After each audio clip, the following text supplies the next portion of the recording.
Vous savez, j'ai vécu 17 ans de guerre civile dans ma vie, c'est pas si simple que ça. Il y avait peu de choses que j'ai des parents qui m'ont appris les valeurs de choses. Pas à zéro, on était moins de zéro parce que tu arrives dans un pays, tu parles pas la langue, t'as pas de sous, tu connais personne, sans carte de séjour, du coup c'est comme clandestin. En fait, t'as un rêve juste d'exister, c'est tout, avoir un carte d'identité. Et c'est vrai, avant, t'avais une gamelle qui est dans le milieu de la table, tu vas le manger, tu vas l'apprécier. Il y avait pas cette culture que j'aime pas ou j'ai pas envie de ça, je vais manger autre chose. Tu veux pas manger ça, tu vas aller dormir sans manger. Moi, pendant 10 ans, j'ai cuisiné avec des produits japonais, yuzu, miso.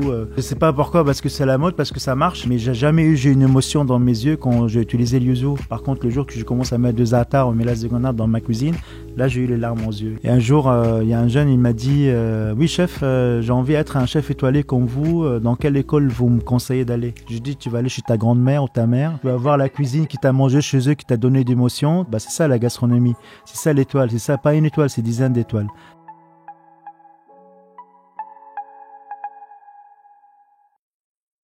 « 4095, c'est le nombre de kilomètres qui sépare la ville natale au Liban de son premier restaurant à Paris.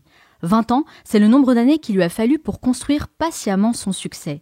9, c'est le nombre de restaurants dont il signe la carte aujourd'hui. Son parcours est ponctué de directs, d'uppercuts, d'esquives et de crochets, mais chacun de ces coups n'a fait que renforcer sa volonté, sa passion et son envie de réussir. Cet autodidacte parti de presque rien s'impose aujourd'hui comme une référence de la cuisine franco-libanaise aux yeux du monde. De son enfance à Tripoli, sous les bombardements de la guerre, il est passé aux commandes de prestigieuses tables gastronomiques et décroché sa première étoile Michelin en 2018 sans avoir fait d'école de cuisine. Il apprend les techniques culinaires à travers ses propres expériences et c'est ce qui fait sa force. Cette approche ajoute une touche unique à sa cuisine et lui permet de se démarquer. Il mêle dans sa cuisine le meilleur de son histoire, la générosité et le romantisme de sa mère, le sang-froid et l'agilité de son père, et bien évidemment la richesse culinaire du Liban qu'il associe si bien à la gastronomie française. Un mariage qui donne une cuisine authentique qui lui ressemble. Celui qu'on appelle l'alchimiste des saveurs est mon invité aujourd'hui. Chef Alan Jeham, bonjour. Bonjour, merci beaucoup. Je suis très touché. Je me réalise pas du tout toutes les choses que j'ai en train de faire. Et c'est vrai que quand je me réveille le matin, je suis un simple cuisinier. Il faut que je sois vraiment à la hauteur de tous les événements qui m'attendent, que j'ai en train de faire. Et est-ce que vraiment la grande question, est-ce que je mérite tout ça? Du coup, je me mets toujours en question. J'ai les pieds sur terre. Et c'est vrai, la fait de tout répéter d'un seul coup, là, je suis waouh. Là, je me rends compte que c'est énorme. C'est quelque chose d'énorme en train de m'arriver dans ma vie. Et ces choses-là, je l'appelle vraiment, c'est mon rêve. Et c'est le rêve français qu'on va beaucoup parler de ça. Mais vous savez, ce qu'on dit, c'est que l'humilité, c'est quand même la qualité des grands hommes. Et c'est vrai que vous faites vraiment preuve de beaucoup d'humilité. Mais c'est vrai, ça, ce que vous me dites, c'est que même après tout ce parcours et ces belles réussites, vous n'arrivez pas encore à vous dire que ça vous arrive vraiment. Vous avez encore ce questionnement de vous demander, est-ce que je le mérite ? Je vous assure, si vous voyez ma tête à 6h30 le matin dans le restaurant, parce que je commence très tôt, j'étais là assis, j'ai dit mais waouh, mais hier c'était une journée moyennement, il faut aujourd'hui je fasse mieux qu'hier. Et je pose pas de questions, je concentre pas beaucoup sur le succès en fait, je juste concentre une seule chose, que j'ai envie d'arriver, j'ai envie d'avancer et surtout que j'existe. Vous savez, j'ai vécu 17 ans de guerre civile dans ma vie, c'est pas si simple que ça. J'ai vécu dans le quartier très populaire de Tripoli, dans le nord du Liban. Je vais pas dire que j'étais dans une maison pauvre, hein, mais il y avait peu de choses. J'ai des parents qui m'ont appris les valeurs de choses. Et c'est vrai, j'étais ambition depuis que j'étais petit. Et pendant 24 ans, ça n'a pas marché pour moi. Et quand je suis arrivé en France avec mon sac à dos, c'était maintenant top départ, pas à zéro, on était moins de zéro parce que tu arrives dans un pays, tu parles pas la langue, t'as pas de sous, tu connais personne et tu as juste un rêve d'être un chef. En fait, tu as un rêve juste d'exister, c'est tout, avoir une carte d'identité parce que malheureusement, voilà, le guerre civile, c'est très compliqué. Et ce que je me rends compte surtout, chef, c'est que c'est un long chemin, c'est vraiment un très long chemin à parcourir pour arriver au niveau où vous êtes aujourd'hui. Le chemin, elle est très long, c'est vrai. L'ascension, c'est voilà, quand on va monter sur l'ascension, le début, on peut grimper rapidement. Avec les années, ça commence à être très difficile, manque d'oxygène et tout ça, avec la hauteur. Du coup, le début, on met des petits objectifs en disant oui, j'ai envie d'apprendre la cuisine française. Déjà, avant tout, j'ai envie avoir des papiers. J'ai resté presque 14 ou 15 mois sans carte de séjour. Du coup, c'est comme clandestin. Je travaillais du métier de chantier, ravalement de façade à l'extérieur. Pareil, c'est des clandestins. Et ensuite, les soirs, autant plongeur, je travaillais dans le black. Du coup, au bout de 15 mois, j'ai eu une chance d'avoir mon carte de séjour. Et du coup, là, j'ai commencé comme plongeur commis dans un restaurant français. Et tu mets d'objectifs. Le début, il faut t'apprendre à faire une mayonnaise et une vinaigrette.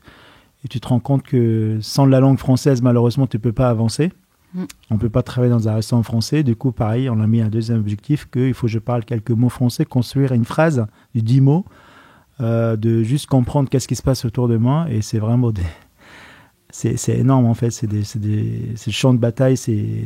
Tout est difficile. Mais tu lâches pas, tu baisses pas les bras, tu abandonnes pas et tu dis là, je vais tenter ma chance. J'ai toujours fait ça et depuis 25 ans, je continue à faire dans la même logique de vie. Dans la même logique, oui, exactement. Tout à fait. Il faut que je tente ma chance et essayer et jamais baisser les bras. Mais justement, vous me parlez de manque d'oxygène, d'altitude, et vous revenez justement de Courchevel, où vous avez signé la carte du restaurant du Palace K2 Altitude, un endroit magnifique dans les Alpes. Alors moi, je me suis dit, d'habitude, quand on est comme ça au ski, on a plutôt l'habitude de manger des fondus, des raclettes. Et vous venez comme ça, vous apportez vos mezzés. Comment ça s'est passé? Les clients devaient être absolument ravis. Oui, tout à fait, c'est de nouveauté. Et quand ils sont venus me voir cet été, la direction de Courchevel, j'ai dit, vous êtes sûr, vous voulez que Alain GM allait signer votre carte, en sachant qu'il y a énormément de grands chefs qui sont passés par là-bas. Donc c'est eux qui sont venus vers vous? Oui, bien sûr. Mais moi, en fait, je suis concentré sur deux choses. C'est mes cuisiniers et mes clients. Et je suis entre les deux. Et toutes les choses qui m'arrivent à côté, on se rend compte pas quand on est dans la cuisine que notre nom, il est vraiment commencé à être partout. Les gens entendent parler de ton travail ou tu le vois. C'est grâce aux médias, c'est grâce à votre métier, aux réseaux sociaux et le bouche à l'oreille aussi. Et moi, aujourd'hui, voilà, c'est une carrière de 25 ans, mais je vous assure que j'ai l'impression que je viens de commencer. J'ai encore plein de choses à réaliser encore. Et en tout cas, je m'éclate avec, je ne me pose pas de questions. Et voilà, je me fais plaisir avant tout, parce que c'est un métier de passionné. Et ensuite, je laisse les choses arriver. Du coup, Courchevel, quand ils sont venus me voir, j'ai dit, écoutez, pourquoi pas, avec grand plaisir. Et là, petit à petit, on a beaucoup travaillé. On a ouvert le restaurant Ainata au K2 Altitude en mois de décembre. Et c'est vrai, on va là-bas, il fait 0 degré. Et on mange des kébés. Plein de neige, les gens en train de skier, mais on mange du mezzé. Il y a des taboulés, hummus, kébé. J'ai vu les photos sur Instagram, ça avait l'air délicieux. Je suis content. Après, voilà, la cuisine libanaise, c'est déjà une cuisine, il y a beaucoup de couleurs, beaucoup de saveurs. Moi, je donnais un peu un coup de modernité, un peu d'élégance. C'est vrai, avec toutes les choses que j'ai appris dans la cuisine française. Du coup, j'essaie à ramener la cuisine libanaise vers la bistronomie, vers la gastronomie. Voilà, j'adore en fait tous ces mezzés là qui sont à table, tout le monde partage, tout le monde mange, beaucoup de saveurs, beaucoup de citron, des herbes, des agrumes, des épices. Voilà, c'est éclatant. Ouais, c'est clair. Mais justement, vous en parliez aussi, c'est que on parle beaucoup d'Alain GM en ce moment. C'est vrai, votre nom revient très souvent, et je vous félicite beaucoup pour ça. Moi, je suis très fière que vous portiez. J'espère de bien aussi. Du bien. Moi, en tout cas, j'ai vu que du bien, et je suis fière de voir aussi que vous portez la gastronomie libanaise à ce tel niveau d'excellence, vraiment. La notoriété. Est-ce que c'est quelque chose que vous recherchez? Notoriété, je sais pas. Je cherche à grandir, à évoluer, à exister. Comme je veux dire, je pense mon enfance, ça m'a beaucoup marqué. La guerre civile, la vie à Tripoli dans le quartier populaire, mes parents, entre la générosité de maman et entre mon père assez militaire, beaucoup de discipline, réveiller 5 heures du matin, être prêt à 5 heures pour aller descendre travailler dans l'épicerie, travailler toute la journée, tu ne gagnes pas d'argent, juste de ramener de pain pour la maison. Surtout, on n'attend pas de retour en fait. Tu travailles juste comme ça en fait. Tu travailles comme ça, tu travailles parce que tu es obligé à travailler, tu travailles pour ramener à manger pour la maison, connaître la valeur de choses. Et une maman, beaucoup de générosité, beaucoup de cuisine, beaucoup de partage, inviter tout le monde, donner à manger pour les gens qui ne peuvent pas être invités chez elle. Elle prépare des tupperware comme en takeaway et l'envoie chez eux. D'amour, beaucoup de générosité. Du coup, c'est des écoles de la vie. Certes, je n'ai pas fait d'école ni hôtellerie et ni de commerce. Et aujourd'hui, j'ai eu la chance d'avoir ma mère et mon père avec des écoles complètement différentes. Et si aujourd'hui je suis là, c'est grâce à eux en fait. Oui, ce sont vos plus grands professeurs. Du coup, quand une enfance qui est beaucoup marquante, du coup tu galères pour y arriver en France. Quand tu arrives en France, tu as un seul objectif, c'est de réussir. et avancer. Après, c'est quoi la réussir? Me posez pas la question parce que je sais pas c'est quoi. Parce que comme je vous dis, actuellement, je suis pas très satisfait de qu'est-ce que j'ai en train de faire. C'est vrai, vous n'êtes pas satisfait? Qu'est-ce qui fait que vous n'êtes pas satisfait? Je mets beaucoup de pression sur moi, en fait, beaucoup de pression. Vous êtes quelqu'un de très exigeant. Hein. Très exigeant avec moi-même. Et des fois, avec les gens autour de moi, je le pousse beaucoup à sortir le meilleur de eux-mêmes. Et il y a un truc que j'adore quand quelqu'un qui peut vraiment, après un passage qui bosse avec moi 2-3 ans, après ce passage-là, il peut vraiment faire beaucoup de choses. J'aime beaucoup la transmission.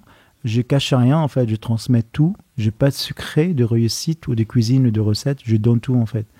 Et c'est ça Alan, aujourd'hui. Le pied sur terre, et un bosseur. Je suis en tenue de cuisine parce que c'est ma tenue habituelle, je mets tous les jours, il n'y a même pas le dimanche. C'est votre uniforme? Même les dimanches, quand j'ai un dimanche dispo, un repos, du coup, je descends de la maison avec mes vêtements et ma femme me dit « Viens, qu'est-ce que tu fais là? Tu vas où ?» Ah, je sais pas, tellement j'ai pris l'habitude de mettre des tenues de cuisine et je suis fier de cette cuisine-là et je les adore. Est-ce que vous êtes quelqu'un de dur, d'autoritaire en cuisine? Est-ce que ça vous arrive de crier sur votre brigade? Vous êtes ce genre de chef? En fait, je vous dis, quand le chef il crie, en fait, c'est vraiment ces manques de confiance en eux. Le cri, c'est terminé. Aujourd'hui, je maîtrise le sujet. J'ai beaucoup de respect vers mes équipes. Et eux, ils ont énormément de respect. Et comment je suis avec vous aujourd'hui, je gère les plus gros problèmes dans le calme. Pour moi, quand tu cries, tu as perdu, tu es faible. Point ici. Il faut qu'on gère ça toujours zenement. Bien sûr, pour ça, il y a 2 choses aussi. C'est pas que cuisine. Il y a aussi faire du sport. Pour travailler sur nous-mêmes. On est d'êtres humains. Il faut vraiment qu'on se mette en question en disant comment je peux être un bon manager, comment on peut avoir la zen attitude. Bien sûr, avec l'âge, aujourd'hui j'ai 48 ans, du coup, il y a beaucoup de recul en arrière, beaucoup de maturité. Et deuxième chose très importante, c'est la vie de famille. Il faut trouver un équilibre entre les sports, la vie de famille, et ensuite on peut donner le meilleur même dans notre métier. Oui, c'est vrai, le sport et la vie de famille. On va faire un peu le focus sur le sport, justement. Est-ce que vous pensez que ce self-control que vous avez, c'est la boxe qui vous l'a enseigné? Puisque vous êtes un grand amateur de boxe, vous faites de la boxe régulièrement. C'est ma deuxième passion de la boxe. Je boxe, je fais des sparring, je m'éclate. Et je boxe beaucoup avec des jeunes qui ont énormément, au moins 25 ans de différence d'âge. C'est pas trop difficile, ça va? En fait, c'est un seul moyen de... Quand je monte sur le ring, du coup, t'as pas de portable, tu n'es pas connecté à tes mails, à tes trucs, à tous les soucis quotidiens que tu rencontres toute la journée. Du coup, tu es concentré pour se protéger et s'entraîner, défouler. Et là, vraiment, ma première journée, elle commence à 6h du matin à 16h30. Ensuite, je fais 17h, 18h, au moins 3 fois par semaine, une séance de boxe, de sparring de boxe. Du coup, ma deuxième journée, elle commence de 18h30 jusqu'à 23h, des fois minuit. Ah ouais, d'accord. Donc 1 heure de boxe par jour? 1 heure, 3 fois par semaine. 3 fois par semaine. Exactement. Ah, c'est quand même un rythme qui est assez régulier, hein. Un rythme régulier. Comme je dis, les moments qu'on sait boxer, c'est pas genre c'est la mode, je vais à la salle de boxe. Moi, je boxe parce que, en fait, dans la boxe, c'est beaucoup d'analyse, beaucoup de technique. Ça te permet à encaisser 2 coups, de ne pas réagir vite, à avancer doucement, bien sur tes appuis, bien sur ta garde, tu sais défendre, tu fais attaquer. C'est énormément de choses. C'est vraiment un noble d'art quand on dit la boxe. Et ça me permet aussi d'être très zen au travail et avancer petit à petit. Merci beaucoup Hassan, votre coach, qui joue un rôle important. C'est un coach, c'est mon petit frère, je le connais depuis 15 ans ou plus maintenant. Il a, je pense, au moins 17 ans. Il est venu très jeune à la salle et moi je vais de la même salle de boxe qui s'appelle Jean Bortenel dans le rue Léopold Bilan dans le 2e. Du coup, je suis vice-président de la salle. Du coup, je suis beaucoup engagé dans l'association pour aider les jeunes aussi à aimer cet sport qui en France, malheureusement, elle est pas très... les gens ils courent beaucoup derrière le foot, le rugby, le basket, le handball. Du coup, voilà, je suis beaucoup engagé, je m'entraîne et Hassan, c'est mon coach, c'est mon petit frère. Du coup, lui, il vient de lancer son entreprise. Je sais l'aider aussi, comment il fait un bon entrepreneur. C'est vous qui allez devenir son coach, du coup. En fait, en échange, pendant la séance, 3 minutes, c'est lui qui me donne des conseils. Et il est vice-président de champion de France, vice-champion de France de la boxe. Et moi, je donne des conseils aussi par rapport, vas-y, il faut te travailler, il faut te rester concentré. Et tu avances petit à petit. Bon, aujourd'hui, je reçois le chef Alan Geham, mais j'aurais très bien pu recevoir un boxeur professionnel. Est-ce que c'était quelque chose d'envisageable pour vous, ça? Non, pas du tout. Vraiment, toutes les choses qui je suis actuellement, c'est très précieux pour moi. Je regrette vraiment de rien. Même pas si la question, je retourne en arrière, je change quelque chose dans ma vie, mais absolument pas. chaque étape qu'il y a eu dans la vie d'Alain Géam, elle a aidé pour être aujourd'hui ici. Aujourd'hui, j'adore d'être le chef. Et ensuite, ma deuxième passion, c'est un boxeur. C'est exactement, je préfère. Vous me dites, oui, boxeur professionnel, plus ma deuxième passion que j'ai fait une omelette à la maison. Non, ça ne m'intéresse pas. D'accord. C'est comme ça, c'est parti. Donc ça reste vraiment une passion pour vous. Exactement. Alors, chef, vous avez grandi dans la belle ville de Tripoli, qui se trouve au nord de Beyrouth, à quelques kilomètres. Au nord du Liban. Au nord du Liban, de Beyrouth aussi. Oui, exact. C'est ça aussi, entre mer et montagne. Et vous en parlez très bien, notamment dans votre livre. Moi, j'ai adoré pouvoir justement lire vos écrits. J'avais l'impression de me balader comme ça dans les rues de Tripoli. J'aimerais beaucoup savoir justement quels souvenirs vous gardez de votre enfance là-bas. Le souvenir d'enfance, c'est les klaxons de taxi, c'est le chariot de Caraquet, la petite galette avec on met du fromage dedans. Il y a toujours un petit barbecue qu'on le fait griller. Le vendeur de falafel au bord de la rue, le houmous, le beurre-oui, les gens, les cafés ils sont pleins de monde. C'est des gens. La gare, elle était à 2 rues d'ici. Nous, on sort à l'extérieur parce que la gare, elle n'est pas dans notre rue. C'est des gens qui savent vivre, qui savent partager, qui savent accepter des choses simples à s'éclater avec. C'est une ville pour moi, c'est le noyau du Liban en fait. Et j'espère que surtout le quartier populaire, parce que maintenant ils sont criés à la deuxième Tripoli qui est très moderne. Et moi, ça tient beaucoup au cœur, le marché des souks de Tripoli, tous ces fruits de légumes qui sont les meilleurs, qui sont sélectionnés. Tout maraîcher qui vient, qui est en train de te vendre le coriandre, le persil, le blé et tout ça. Le boucher pour aller chercher son cafetage et avec une belle morceau d'agneau et ensuite tu le mets dans une petite galette et tu le fais griller. En fait, tous les bouchers ils sont un barbecue là-bas sur place. C'est ça qui est génial en fait, toute cette odeur, toute cette bruit, tous ces saveurs. C'est des gens qui sont très simples, très chaleureux et voilà, souvenir. À chaque fois que je vais là-bas, je suis ému. Je passe 2-3 jours à Tripoli, je charge la batterie. Après, je viens en France, j'ai envie de tout déchirer, j'ai envie de tout donner. Ah ouais. Voilà, ça vous donne un petit coup de motivation d'aller là-bas. Énormément. Moi, ce qui m'a beaucoup touchée en fait dans votre histoire et notamment là quand vous nous en parlez, c'est que malgré la dureté en fait des bombardements, de la guerre civile que vous avez connue pendant tant d'années, vous gardez quand même un souvenir positif et joyeux de votre enfance, comme si votre enfance était finalement douce aux côtés de vos parents, de votre famille et dans cette belle ville qui est tant chère à votre cœur. Après, il y en a les deux, j'avoue, j'essaie à oublier les mauvais souvenirs. Aujourd'hui, mauvais souvenirs, oui, on a perdu de copains, de collègues d'école. En fait, j'ai grandi dans le peu, quoi. Ça veut dire, je peux vous dire, pour réchauffer la maison, il n'y avait pas d'électricité, du coup, il n'y avait pas de chauffage. Il y avait un grand barbecue en cuivre qui est dedans qu'on met du charbon de bois pour réchauffer de la maison. Et ensuite, on posait un grill. Après, on prenait un pain, on met un peu de za'atar, huile d'olive, on fait griller notre pain. Du coup, c'est la gastronomie différente, la gastronomie populaire.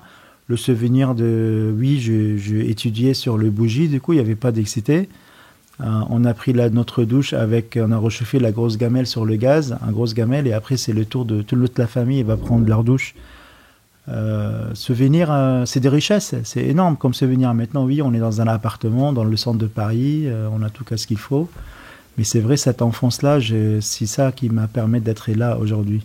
Et des fois, c'est très difficile à expliquer à mes enfants que vous avez tout, qu'est-ce qu'il vous manque aujourd'hui. Mais moi, quand j'ai grandi, il n'y avait rien de tout ça. Ouais. Et je suis quelqu'un qui ne me manque à rien, c'est le contraire. J'existe toujours, je suis bien, Ça, c'est très différent. Mais c'est bien de s'en souvenir vraiment, de se le remémorer pour être dans la gratitude, pour être dans la reconnaissance et savourer chaque réussite et chaque accomplissement qui vous arrive dans la vie. Ça, c'est super important. Et en parlant de votre enfance, je sais aussi que votre papa a joué un rôle très important. Il me semble que c'était un père plutôt autoritaire. D'ailleurs, vous racontez dans votre livre qu'à l'âge de 10 ans, vous deviez vous tenir prêt tous les matins, 5 heures du matin, pour l'accompagner dans son épicerie. Tous les jours, il n'y avait pas moyen de faire tous les autrement. jours, pendant surtout les vacances scolaires, que tous mes copains qui sont en train de jouer de foot ou faire alors que vous deviez aller travailler. Moi, je vais aller travailler. J'ai pleuré quand j'étais petit. C'était pas si facile. Il m'a appris d'accueillir les gens, le sourire quand ils arrivent, aller sélectionner les meilleures tomates, les meilleures pommes de terre pour ramener à son épicerie, à faire le queue pendant 2 heures pour acheter 2 sachets de pain, ensuite les vendre dans son épicerie. Mais en fait, c'est aujourd'hui je suis là aussi, plusieurs à faire. C'est grâce à lui, il m'a appris l'économie, il m'a appris de compter. Il me donnait une grosse paquet d'argent pour compter jusqu'à 100. Ensuite, quand tu te trompes, tu prends une claque, tu recommences à compter de 1 jusqu'à 100. Il m'a appris beaucoup de choses. Par contre, j'ai rencontré tout ça à l'âge de 28 ans. C'est pas, quand j'étais jeune, c'était très compliqué. Oui, c'est ça. En fait, quand on est enfant, on ne se rend pas forcément compte. C'est super difficile. Évidemment qu'on a envie de faire autre chose. Mais c'est en grandissant, avec le recul, là, on se dit, en fait, c'est des grandes leçons de vie. Ça m'a aidé à acquérir une certaine discipline, une certaine rigueur. Vous parlez d'argent. Ça, c'est hyper important aussi, puisque je sais que vous avez pris pour habitude de mettre de côté la moitié de ce que vous gagnez. Ça, c'est quelque chose qui vous vient également de votre père. Il vous a enseigné le fait de gérer vos finances. Exactement. C'est mon père, il m'a appris de compter 1 plus 1, ça fait 2. Quand tu as 2, tu dépenses 1, tu gardes 1 pour plus tard. Comme je vous dis, aujourd'hui, Alain Giam, il est entre mère et père. Hein. C'est la mère, générosité, d'amour. Jusqu'à 1h, elle m'a laissé un message pour aller aider quelqu'un ou inviter quelqu'un pour manger et tout ça, toujours dans la générosité, dans le partage.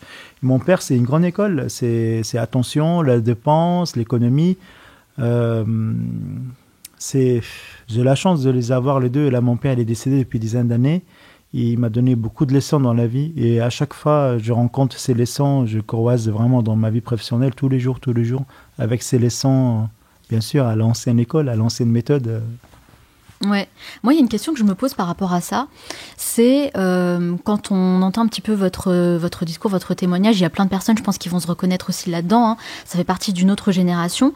Et moi, j'ai l'impression qu'aujourd'hui, on est plus dans la génération de l'enfant roi dans la famille. Voilà, l'enfant roi, on peut pas y toucher, il faut faire attention.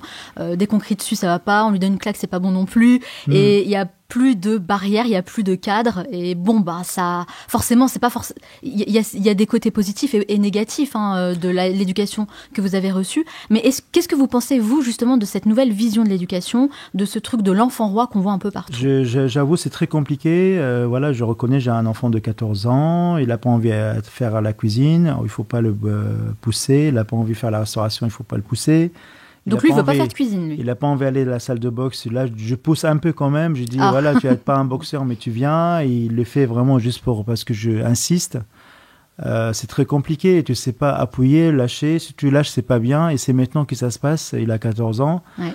Et du coup, ici en France, on ne peut pas trop pousser le gamin. Et moi, à mon époque, tu prends une claque, tu fermes ta bouche, tu vas aller faire la cuisine et la boxe et tout ça, en fait. Et maintenant, la réalité, c'est comme ça. Et ça mijote beaucoup dans ma tête, mais c'est comme ça, en fait. Je comprends les règles, je respecte les règles. Et pour ça, je suis là aujourd'hui. Mais c'est des méthodes complètement différentes à mon ancienne génération. Oui, des méthodes totalement différentes, c'est vrai, mais vous n'avez pas l'air trop traumatisé non plus. Là, je porte bien, oui, tout va bien. J'ai pris quelques claques, je suis bien aussi.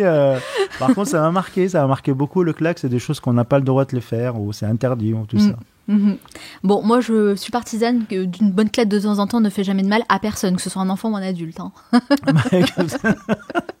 Parfois, c'est peut-être la solution à certaines situations, n'est-ce pas? Il y a quelque chose aussi que je me pose souvent comme question, c'est quand on devient parent, en fait, vous, Alan, quelles sont les leçons que vos parents vous ont transmises dans leur éducation, que vous vous imposez aujourd'hui, que vous voulez également répliquer dans votre éducation avec vos enfants, et celles que vous ne voulez absolument pas reproduire? En fait, il y a des choses très importantes. C'est vraiment connaître la valeur des choses. Parce que c'est vrai, quand je grandis dans la pauvreté, du coup, le jour qu'on avait des œufs dans la maison, c'était un jour de fête. Faire une omelette ou œuf plat. Du coup, aujourd'hui, quand tu ramènes pour le gamin un bon repas et après il dit non, j'ai envie de manger des nuggets, j'ai envie de manger des ci, j'aime pas ça, j'aime pas ci. Et c'est vrai, avant, tu avais une gamelle qui est dans le milieu de la table et tu vas le manger, tu vas l'apprécier. C'est quelque chose, confiance entre toi et ta mère. Il n'y avait pas cette culture que j'aime pas ou j'ai pas envie ça, je vais manger autre chose. Tu veux pas manger ça, tu vas aller dormir sans manger et je t'assure, dans la nuit, on se réveille tout faim, on va retourner sur les gamelles pour manger les plats qu'on a refusés. Du coup, c'est ça. Et aujourd'hui, je trouve qu'on trouve toujours des solutions et toujours en train de s'expliquer que le gamin, il n'a pas fait ci parce que ça, c'est pas ça, parce que si.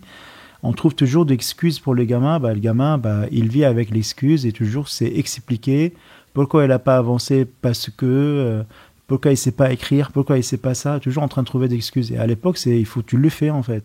Mais ça, c'est quelque chose que vous arrivez à faire concrètement avec vos enfants? Vous en avez 3 aujourd'hui? Pas du tout. Je ne le fais pas. Aujourd'hui, voilà, mon épouse elle vient de Lille, du nord de la France. Du coup, cette culture, je suis beaucoup sur culture française que culture libanaise. Ça fait 25 ans que je vis en France. Je vis vraiment à la parisienne, à la française. De ma culture libanaise, il reste la cuisine aujourd'hui. Il reste la cuisine quand même, tout de même. Voilà. Est-ce que vous êtes OK avec ça, avec cette façon d'éduquer ? Non, pas du tout OK. Je dis les choses, même pas des fois, je ne peux pas le changer, mais je le dis. Et j'essaye aussi à la maison que voilà, j'ai une femme qui est très gentille, très peace and love. Et moi, j'essaie vraiment que dire les choses à elle, aux enfants, et que je ne suis pas contre l'éducation en France, mais des fois, il faut vraiment expliquer les choses, mais aussi, il faut être un peu autoritaire à dire non. Il faut les gamins qui entendent cette mot non, en fait. C'est pas que tu oui. Non, je ne sais pas. Tu ne peux pas tricher avec tes enfants ou ta femme ou des gens qui sont proches de toi, en fait. Il faut te dire les choses comme il faut. Et après, voilà, il faut beaucoup de patience avec les enfants et tout ça. Mais voilà, comme je dis, c'est une question qui est très sensible au niveau de l'éducation. Ouais. Mais moi, je n'ai pas du tout cette éducation-là. Vous arrivez tout de même à mettre un petit peu de votre éducation dans un environnement qui est totalement différent. Et le fait aussi que vous n'êtes pas... Enfin, vous êtes très occupé aussi. Donc, j'essaie vraiment, le moment où je suis avec eux, je donne le meilleur, être le papa qui est gentil, qui est très sensible à eux, qui donne beaucoup d'amour. Dans le même temps, le papa qui va montrer... Oui, il faut aller au sport, il faut faire de la boxe, il faut faire ci, il faut faire d'activités, il faut apprendre plusieurs langues, il faut faire des pianos, il faut pas rester juste sur le canapé, que je le déteste énormément, en train de regarder la télé et la journée on sur son téléphone. Parce que moi, vraiment, la chose le plus cher actuellement, c'est le temps. Ouais. Tellement j'ai le temps, je vais chercher du temps. Pour ça, j'essaie de commencer ma journée très tôt pour gagner du temps. Du coup, quand je vois des heures qu'on passe devant la télé, j'explique ça à mon fils. J'écoute, moi, je rentre à la maison 23h, du coup, après 17h que je reste à l'extérieur. Si je reste plus qu'une heure devant la télé, pour moi, c'est une gâchis. Voilà. Ou des fois, il y a des commentaires qui sont très intéressants, ou des histoires, on peut apprendre des choses, mais regarder des choses banales qui ça sert à rien, c'est ça. Je le dis en tout cas, c'est pas OK, j'explique beaucoup les choses. Ouais, c'est super intéressant en tout cas d'avoir votre approche et votre retour, parce que c'est vraiment des questions que je me posais quand on est issu de deux cultures différentes. Est-ce que on arrive quand même à transmettre des valeurs qui nous sont chères, parfois qui peuvent paraître un peu dures, difficiles, parce qu'elles sont différentes dans l'éducation. Et franchement, quand on est des enfants, c'est hyper important en fait. Voilà, la maison, c'est comme ça, en fait. C'est l'éducation. Deuxième chose, c'est la religion. Moi, je suis de religion musulmane. Ma femme, elle est chrétienne. Enfin, elle n'est pas du tout religion. Elle n'est pas pratiquante, c'est ça ? Elle n'est pas pratiquante. Du coup, l'éducation avec les enfants, c'est pareil. J'essaie à dire que Dieu existe, qu'il y a une religion qui s'appelle musulmane. Je ne vais pas les obliger aujourd'hui, mais je leur parle de ça. Pareil, aujourd'hui...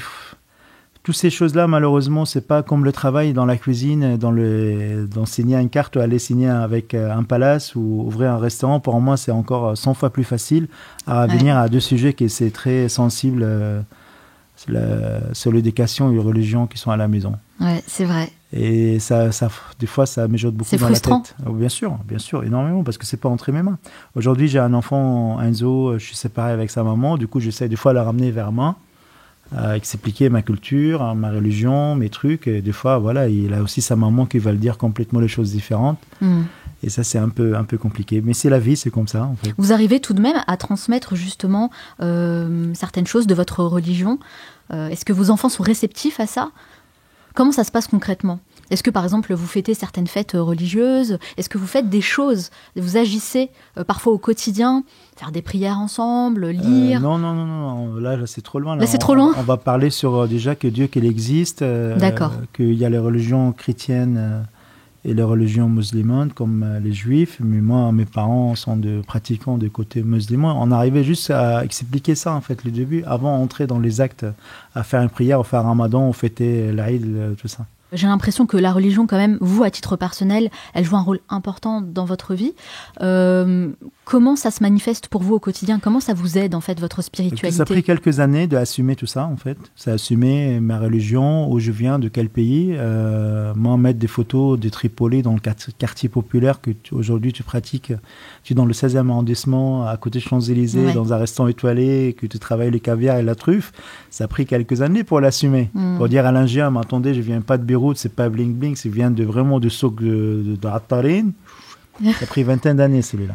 Ouais. Maintenant, je l'ai dit, au début, je n'assumais pas mon histoire, je suis caché comme mon nom et mon prénom. Hein. Moi, je ne m'appelle pas Alan Geyam, je m'appelle Azam Abdallah Al-Geyam. Et c'est vrai, vite fait, quand je suis arrivé en France, j'ai dit, le nom A-L, Abdallah, c'est un peu waouh, oui. Je commence à dire, Alan Geyam, c'est plus universel. Je crois même, Alan, qu'au départ, vous signez AG, même pas Alan Geyam. Oui, tout à fait, AG. En fait, c'est deux choses parce que je n'assumais pas mon histoire. Peut-être, c'est arrivé que je commence à parler du Liban et surtout mon début de l'histoire, que je dormais quelques nuits à l'extérieur, il y a quelques années. Ça a pris 18 ans, 19 ans pour le faire. Est-ce que vous avez senti une forme de racisme dans ce milieu ? Pas racisme, mais juste que j'ai envie d'être comme tout le monde, avoir une carrière.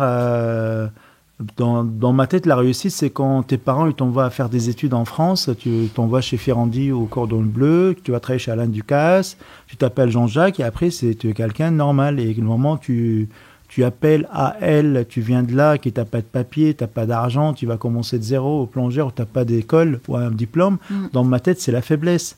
Que là, avec les années, j'ai en train de me rencontrer que c'est ça les forces en fait. Quand tu as une carrière qui t'as eu de galères, c'est très compliqué, tu arrives à faire des choses avec zéro diplôme.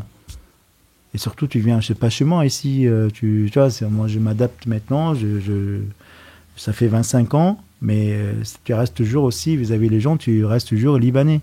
Et l'histoire libanaise, il est arrivé depuis qu'on commençait à dire aux gens que oui, je suis d'origine libanaise, j'ai eu mon première étoile, le seul chef d'origine libanaise étoilé aussi. Tout ça, ça arrivait après l'étoile. Mais avant, on ne parle pas autant des Libans. Ouais. Avant, c'était Alain Geyam, un nom américain, breton. J'ai fait une cuisine française avec d'influence japonaise ou italienne.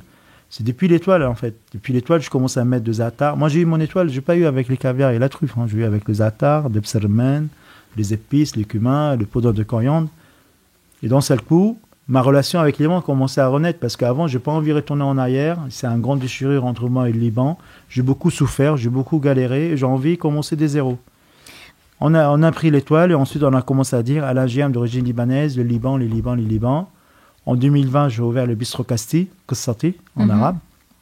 Je commence à servir la première fois de la cuisine libanaise il y a 2 ans, il y a 3 ans. Mais vous savez, Alan, c'est paradoxal parce que moi, j'ai l'impression que c'est à partir du moment où vous avez commencé à assumer votre origine libanaise, vos valeurs, ce que vous êtes réellement, que vous avez commencé justement à avoir une forme de réussite et une forme de reconnaissance dans ce milieu. Est-ce que je me trompe ? En fait, tout s'est passé, c'est simple. Avant, j'ai très bien bossé. J'ai acheté mon premier restaurant en 2007. J'ai toujours un bosseur qui a changé. Mais le moment que je commence à assumer mon histoire, moi, je sentis la liberté. C'est comme un grand poids qui est sur mon dos et on a enlevé comme un gros caillou. Je commence à sentir la liberté et ma cuisine, elle est partie beaucoup sur l'émotion parce que chaque chose, je le touchais, ça rappelle un peu ma mère, mon enfance. Et là, je vois le retour des gens très positif, le retour des médias. On a la chance aujourd'hui d'être en France, c'est vrai, on nous accepte, on nous a donné l'opportunité d'évoluer et réussir et tout ça. Ça, j'ai toujours reconnaissance vers la France. C'est le seul pays qui m'a ouvert ses bras, qui m'a laissé aujourd'hui réussir et arriver jusqu'à ici. Je suis né en Libéria, je suis d'origine libanaise, grandi au Liban. Je suis parti en Italie, à Prague, ça n'a pas fonctionné. Je suis parti aux États-Unis, ça n'a pas fonctionné, ça a fonctionné en France. Et c'est vrai, c'est ça, je veux toujours dire un grand merci. C'est très, très important. Bien sûr, il y a des gens, une petite partie des gens qui sont racistes ou quelque chose, il ne faut pas concentrer sur eux, il faut concentrer la plupart des gens. Ils aiment bien les Libanais en tout cas, nous laissent réussir, nous laissent... Mais comment ne pas aimer le Liban? Comment ne pas aimer les Libanais? Comment ne pas aimer la gastronomie libanaise? Franchement, c'est possible ça? Est-ce que vous avez déjà rencontré quelqu'un qui n'aime pas manger libanais? Écoute, ouais, pourquoi Sérieusement? pas, il y a tellement de diversité, il y a tellement de choix dans la nourriture libanaise, c'est impossible. En tout cas, moi je trouve que ça se ressent beaucoup dans votre cuisine. Est-ce que ça serait pas ça justement une des clés de la réussite, Alan? Est-ce que c'est pas un conseil justement qu'on pourrait donner à la nouvelle génération? C'est assumer qui vous êtes, vos valeurs, votre religion, vos origines, votre niveau social, tout. Assumez qui vous êtes et vous allez voir, c'est à partir de là où les gens vont vraiment vous respecter et où l'accomplissement et les réalisations vont arriver. C'est très bien dit, assumer notre histoire, notre valeur. Il ne faut jamais oublier où ça a commencé, où on vient et c'est là-bas la richesse. Et un jour, il y a un jeune, il m'a dit oui, chef, j'ai envie d'être un chef étoilé comme vous. Dans quelle école vous me conseillez d'aller? Je dis tu vas aller chez ta grand-mère ou ta mère. Tu vas voir la cuisine qui t'a mangé chez eux, qui t'a donné d'émotions. Tu te souviens des plats? C'est ça la gastronomie. C'est ça l'étoile. C'est ça, pas une étoile, c'est dizaines d'étoiles. C'est ça le base. Et c'est vrai, des fois, on cherche beaucoup les apparences à coller nos noms avec d'autres noms. Et moi, je tombais dans cette piège-là. Moi, pendant 10 ans, j'ai cuisiné avec des produits japonais, yuzu, miso, bonite. Je ne sais pas pourquoi, parce que c'est la mode, parce que ça marche. Mais j'ai aucune histoire à raconter. Mais j'ai une émotion dans mes yeux quand j'ai utilisé le yuzu. Par contre, le jour que je commence à mettre de za'atar ou mélasse de grenade dans ma cuisine, là, j'ai eu les larmes aux yeux. Là, j'ai cette émotion qui était très forte. Là, vous êtes rentré dans votre zone de génie, en fait. Vous avez atteint vraiment l'excellence de votre art. Oh là, doucement. L'excellence, c'est pas encore. Comme je dis, il faut garder les pieds sur terre. Et pas encore l'excellence. Là, je vais retourner dans la cuisine. Il faut encore 20 ans de plus, à votre avis, c'est ça? Oh là, le temps qu'il faut, mais là, ça m'éclate. Il faut pas poser de questions combien de temps. Mais vraiment, c'est plus un travail, en fait. C'est une vie. C'est ma vie, elle est comme ça. C'est des partages, de transmissions, des bons échanges avec les gens et de rencontres. J'apprends toujours des gens. J'essaye aussi à transmettre quelque chose. Et c'est ça, en fait. Ouais, je comprends. Il paraît en tout cas que pour être un expert dans un domaine, il faut 10 000 heures de pratique. Je pense que vous les avez largement dépassées, non? 10 000 heures de pratique, je ne sais pas, mais juste en moyen, c'est 6 heures à 23 heures, du coup, par jour. Depuis une bonne vingtaine d'années. Depuis 25 ans, depuis 99. Ouais, je pense que c'est largement dépassé. Et par exemple, le dernier jour que j'ai pris de repos, c'était le 1er janvier ou 2 janvier. Du coup, là, j'enchaîne, ça m'éclate et tout ça. Je vais quand même juste une dernière question sur ce sujet de s'assumer pleinement. Je trouve que c'est hyper important et on n'a pas forcément l'habitude d'entendre ça, justement.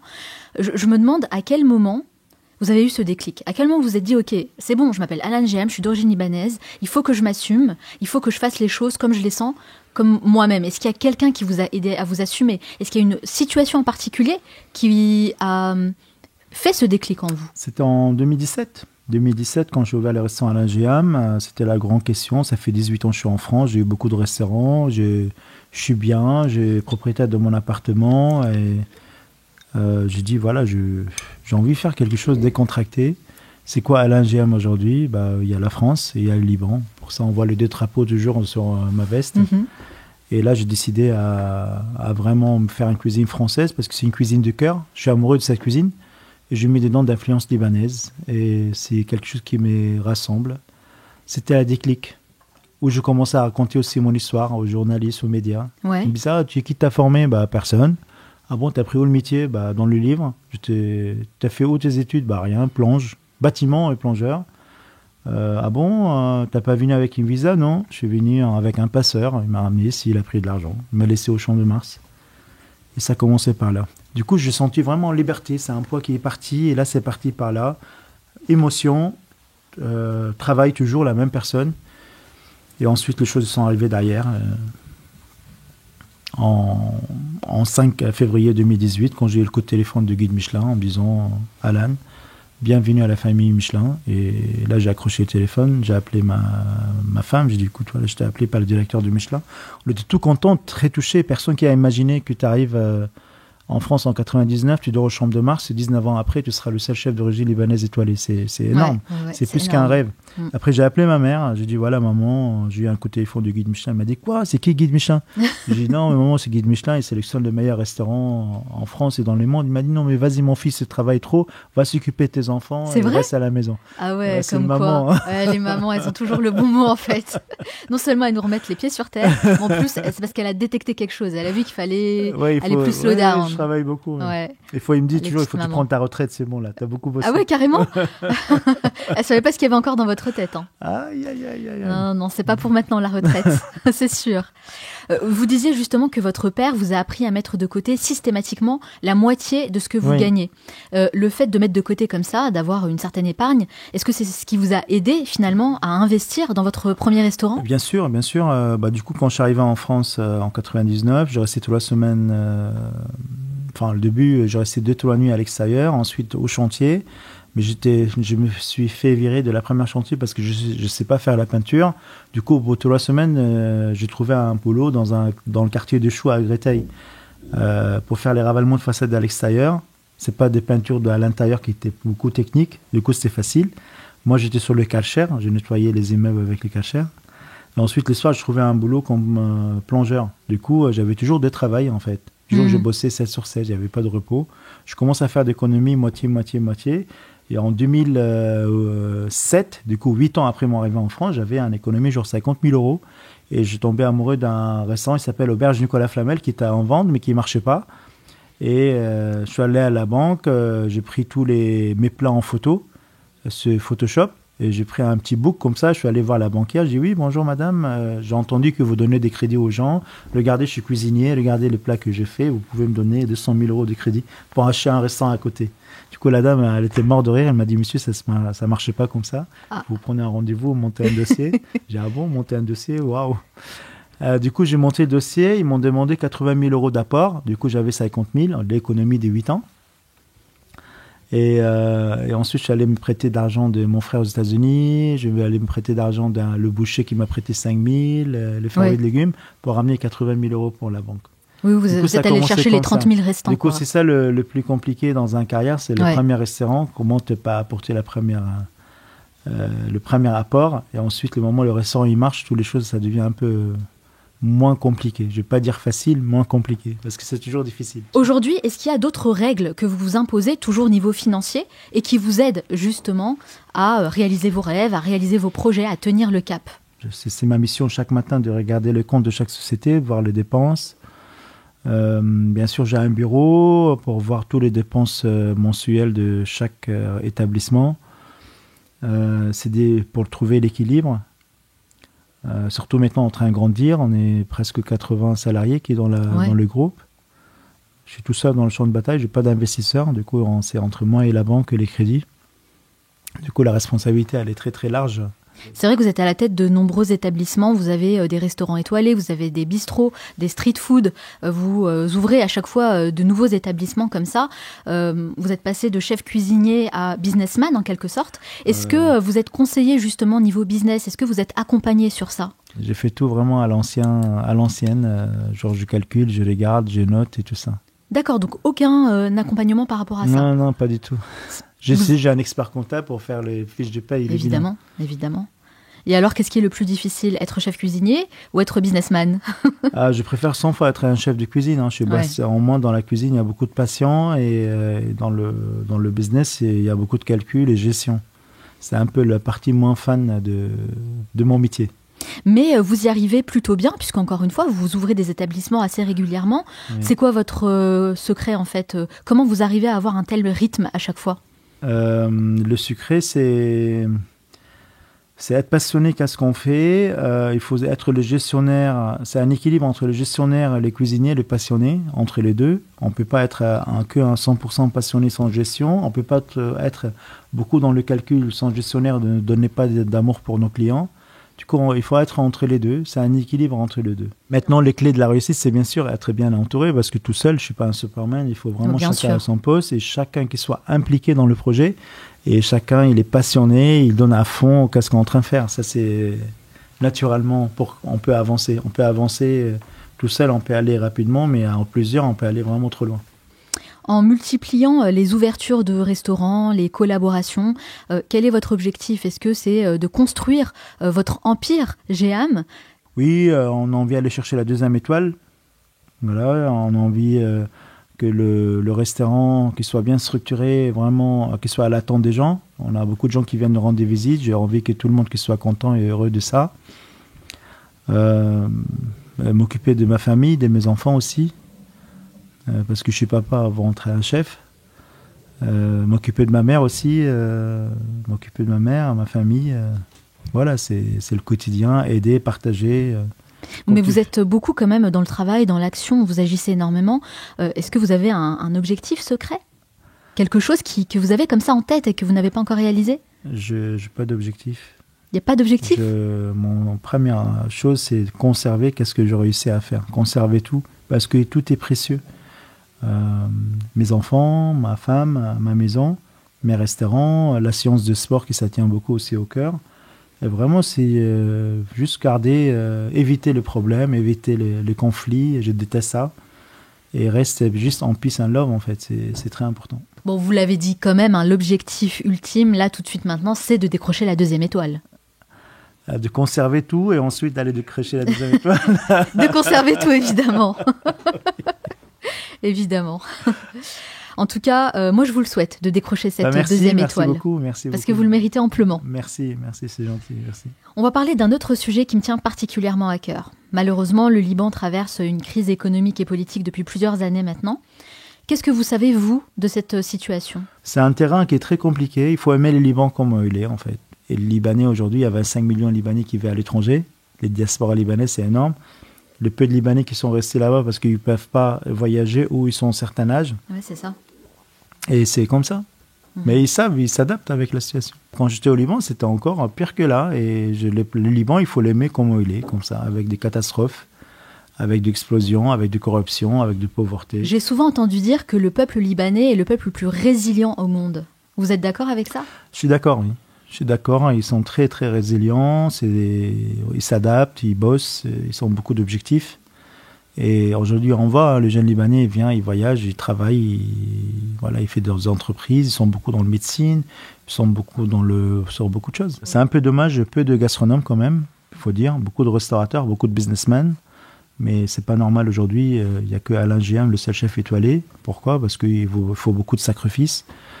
J'ai sacrifié une vingtaine d'années de ma vie quand même. Je n'ai pas couru derrière l'argent, je ne suis pas là aujourd'hui en train de me présenter un livre et une étoile Michelin sur votre plateau. Du coup, j'ai eu beaucoup de sacrifices pour arriver jusqu'à ici. Et les Libanais, malheureusement, ils veulent toujours de commerce. En fait, c'est simple. Le jour que j'ai dit à ma mère que je vais être un cuisinier, elle m'a dit « Mais pourquoi ? Pourquoi ?» J'ai dit, mais maman, la cuisinier ici, c'est quelque chose, une très belle métier. Regarde, ton frère, il est ingénieur, ton cousin, il est pharmacien, l'autre, c'est un chirurgien. C'est ça la réussite pour eux. Homme d'affaires, business, banque, bourse. Mais cuisinier, ça veut dire que tu as raté toute ta vie, en fait, que tu es dans la cuisine. Et moi, j'ai en train de montrer tout est l'inverse. Que voilà, un chef, bah oui, il y a une autorité, il y a un nom, il y a des articles, on le voit sur la télé et tout ça. Il y a une autre particularité, en tout cas, du peuple libanais, qui est l'entraide et la solidarité. Vous, c'est quelque chose que vous avez connu ? Ah, je vous vois faire quand même un petit peu la grimace. Ouais, grimace, solidarité. Vous n'êtes pas trop d'accord avec ça ? Solidarité, oui. Il y a encore des gens bien aussi, des gens bien qui se trouvent. Mais on est vraiment, faut se regarder d'autres communautés asiatiques ou juifs ou... Ils sont plus soudés que nous. Les Bretons, entre eux aussi, beaucoup. Oui, c'est plus soudé que nous. Mais c'est bien, il y a encore quelques associations qui se tiennent ensemble, qui sont soudées ensemble et tout ça. La solidarité, c'est pas quelque chose que vous avez eu, vous, lorsque vous êtes arrivé en France ? Ah non, pas du tout. De la communauté libanaise ? J'ai grandi tout seul. Aujourd'hui, il faut dire le chose aussi. On a commencé à entendre parler de Alain Giam quand il a eu son étoile. J'étais accueilli par le président dans le palais présidentiel. Ça m'a fait trop rire. Mais c'était où le Liban ou le Libanais quand j'avais 24 ans, que je venais dormir dans la rue et tout ça. Là, on commence à connaître Alan. Il a réussi à une autorité avec des articles, des livres et tout ça. De toute façon, c'est toujours une fois qu'on a réussi qu'on commence à s'intéresser à vous, malheureusement. Exactement. Qu'est-ce qui s'est passé que maintenant, on commence à connaître Alain Giam, maintenant, c'est le temps de gloire et la réussite. Dernière question, vous voyez où dans 10 ans, Alain Giam ? C'est une grande question. Je ne suis même pas capable de vous répondre, en fait. Quand il y a eu le Covid, je dis, je vais lever un peu le pied. On a acheté un pied sur terre dans le sud de la France avec ma femme. Et je dis à ma femme, c'est bon, je te promis, au peu de temps, j'ai commencé à vraiment à lever le pied et déléguer. Je peux vous dire, maintenant, j'ai en train de travailler le double comme il y a 10 ans. Hier, je suis parti 5h du matin à Marseille, je suis rentré à 21h. Ce week-end, je suis ici. Lundi, je commence shooting photo pour le futur livre de street food de la cuisine libanaise. Le week-end suivant, je vais aller à Courchevel. Ensuite, cet été, on va être au Fairmont en Montreux pour le festival de jazz. Pendant 4 mois, un pop-up dans un palace. Ça n'arrête pas, oui. Le 6 mars, il y a la sortie de Guide Michelin. Peut-être on aura notre deuxième étoile. Si ce n'est pas cette année, ce sera l'année prochaine. C'est le 6 mars ? On ne va rien lâcher, oui. Ok. Du coup, voilà, vous me dites dans 10 ans, je ne sais pas. Là, aujourd'hui, à l'instant T, est-ce que vous êtes heureux ? Je suis heureux. Regardez les yeux qui brillent. Ça m'éclate. Et j'ai envie de faire beaucoup de choses. C'est vraiment, je m'épanouis dans ma vie. Ouais. Je m'épanouis dans le... En fait, c'est une émotion qui est très forte, quelle qu'elle soit, de joie ou déception, ou des doutes. C'est d'émotion. Je suis quelqu'un, j'ai vu avec l'émotion. Merci beaucoup, Alain Giam, d'avoir répondu à toutes mes questions. Ce n'est pas totalement fini. J'ai un petit rituel. À la fin de chaque entretien, je D'accord. pose une série de questions rafales. Ok. Ça va très vite. Ok. L'idée, c'est de répondre le plus spontanément possible, sans trop D'accord. réfléchir. Ça dure Ok. 1 minute 30. Ça marche. Est-ce que vous êtes prêts ? C'est parti. C'est parti. Quelle est la première chose que vous faites en vous levant le matin ? Aller aux toilettes. Quel est le dernier livre que vous avez lu ? Mon Liban. Quelle est votre dernière folie financière ? Des vestes de cuisine avec des drapeaux chez Bragard. J'ai acheté 8 vestes, 4 blancs, 4 noirs. Si vous pouvez cuisiner un seul repas pour le restant de votre vie, ça serait lequel ? Et une manouchée. Que faites-vous dans les moments de très grosse déprime ? Je vais à la salle de boxe. Quelle est la mauvaise habitude dont vous aimeriez vous débarrasser ? Je grenote avant de dormir, manger salé, sucré, sucré, salé. Et j'arrive plus à arrêter. Quel est le meilleur conseil qu'on vous ait donné ? 1 plus 1, ça fait 2. Tu dépenses 1, tu gardes 1 pour plus tard. Quel est le plat que vous avez créé et dont vous êtes le plus fier ? Le black falafel. C'est falafel avec de l'anguille fumée, laquelle à la mélasse de grenade. C'est un mélange entre le street food et la gastronomie. C'est un plat qui savoure 3 étoiles Michelin. Du coup, vraiment, ça a pris presque 15 mois d'évolution. Moi, ça fait 3 nuits maintenant que je rêve des black falafel. Je vous le dis honnêtement. Depuis que je l'ai vu dans votre livre, je veux manger les black falafel. Quelle est la chose à laquelle vous croyez et que les autres considèrent comme une folie ? Ma vie, en fait. Ma vie, les gens autour de moi, ils me disent « Mais tu es fou, c'est la folie, qu'est-ce que tu fais ?» Et moi, je dis « Mais non, c'est normal, c'est ça, qu'est-ce qu'on doit faire tous ?» Avez-vous déjà souhaité la mort de quelqu'un ? Ah, pas du tout. Pas du tout. Moi, je suis quelqu'un, je pardonne les gens, je n'ai pas de rancard, je n'ai pas de haine. C'est vraiment beaucoup peace and love. Quel est le luxe dont vous ne pourriez absolument pas vous passer ? Le 6 heures que je dors dans un bon lit. Quel métier vous ne pourrez absolument pas faire et pourquoi ? Un assureur, parce qu'il ment tout le temps, il raconte n'importe comment, j'aime pas le faire. Quelle est la dernière fois où vous avez fait quelque chose d'illégal ? Il y a 22 ans, dans le métro, j'avais pas de carte Navigo, je sautais dans le métro. Oh, ça va.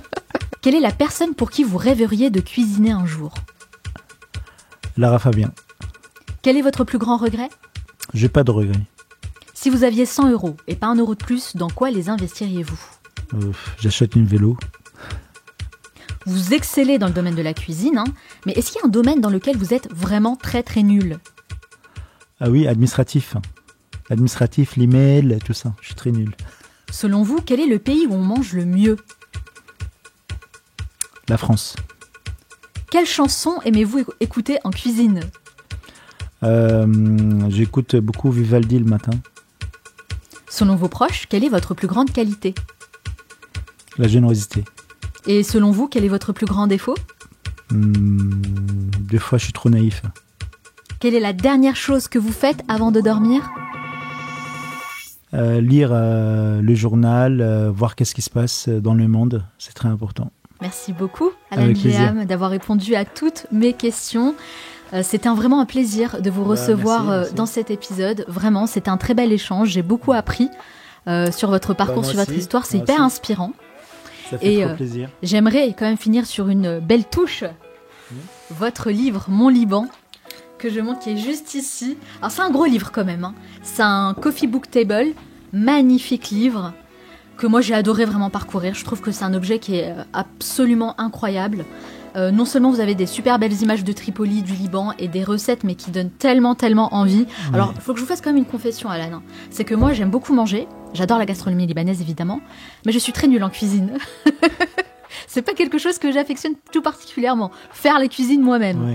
Mais, en feuilletant, je me suis dit, allez, j'ai envie de m'y mettre, parce que franchement, ça donne envie. Les black falafel, je sais pas où elles sont là. Mais je les ai vues passer.